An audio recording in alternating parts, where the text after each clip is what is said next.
you think it's possible to control someone's attention? Even more than that, what about predicting human behavior? I think those are interesting ideas if you could. I mean, for me, that'd be the perfect superpower. Actually, kind of an evil way of approaching it. But for myself, in the past, I've spent the last 20 years studying human behavior from a rather unorthodox way, picking pockets. When we think of misdirection, we think of something as looking off to the side, when actually it's often the things that are right in front of us that are the hardest things to see, the things that you look at every day that you're blinded to. For example, how many of you still have your cell phones on you right now? Great. Double check, make sure you still have them on you. I was doing some shopping beforehand. Now, you've looked at them probably a few times today, but I'm going to ask you a question about them. Without looking at your cell phone directly yet, can you remember the icon in the bottom right corner? Bring them out, check, and see how accurate you were.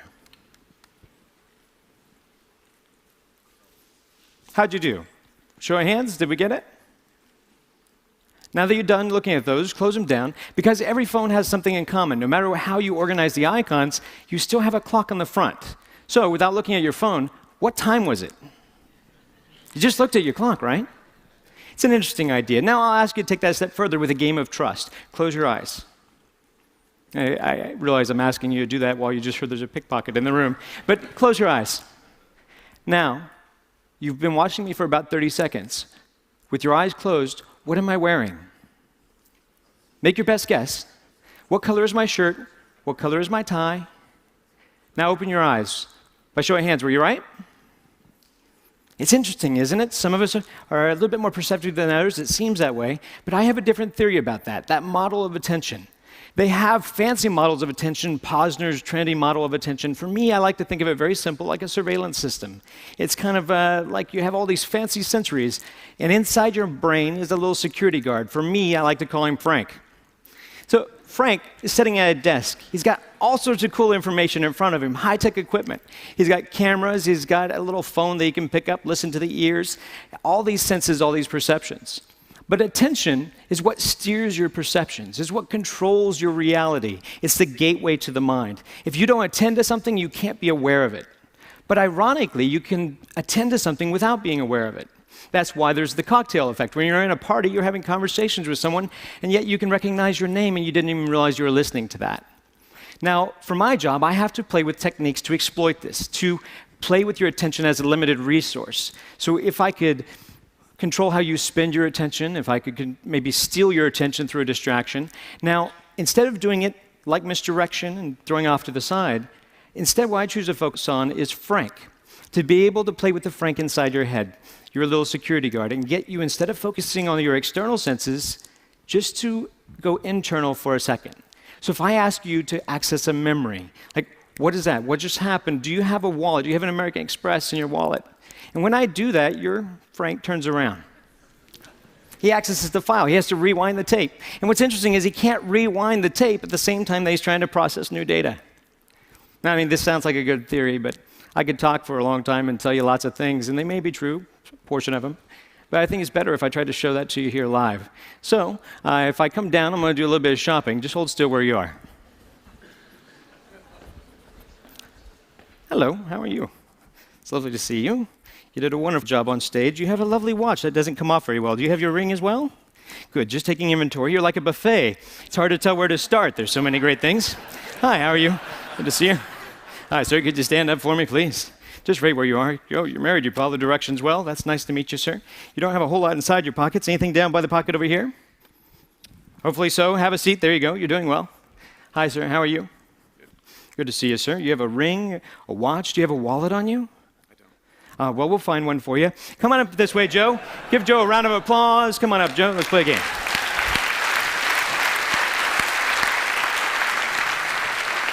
Pardon me.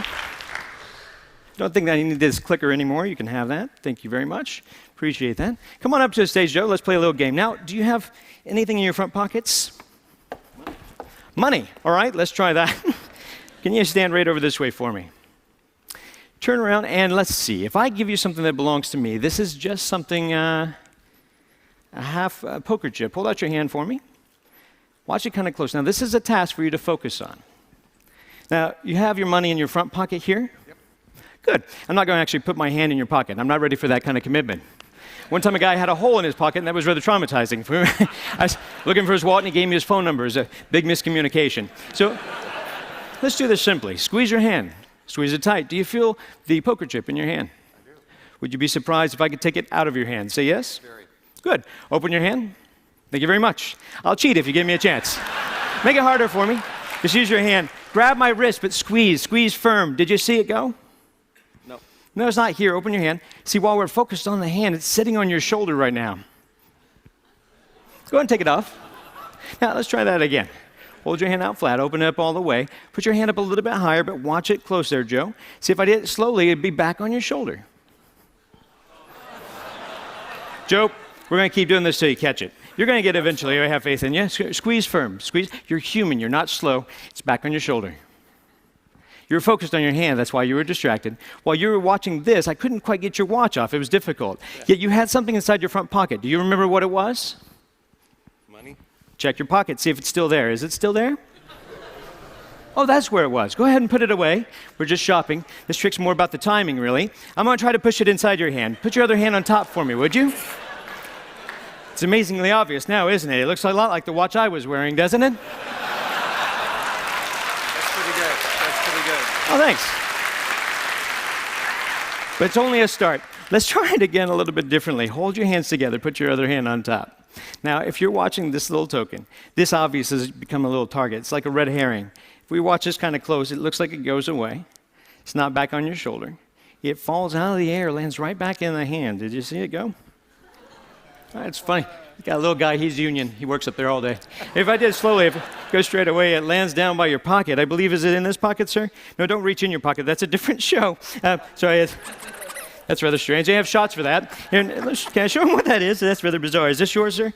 I have no idea how that works. We'll just send that over there. That's great. I need help with this one. Step over this way for me. Now, don't run away. You had something down by your pants pocket. I was checking mine. I couldn't find everything. But I noticed you had something here. Feel the outside of your pocket for a moment. Down here, I noticed this. Is this something of yours, sir? Is this?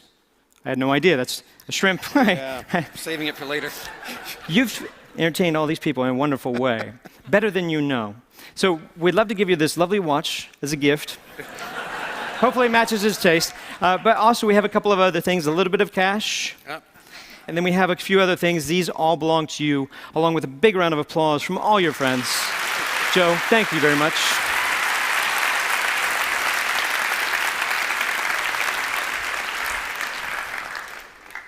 So, same question I asked you before, but this time you don't have to close your eyes. What am I wearing?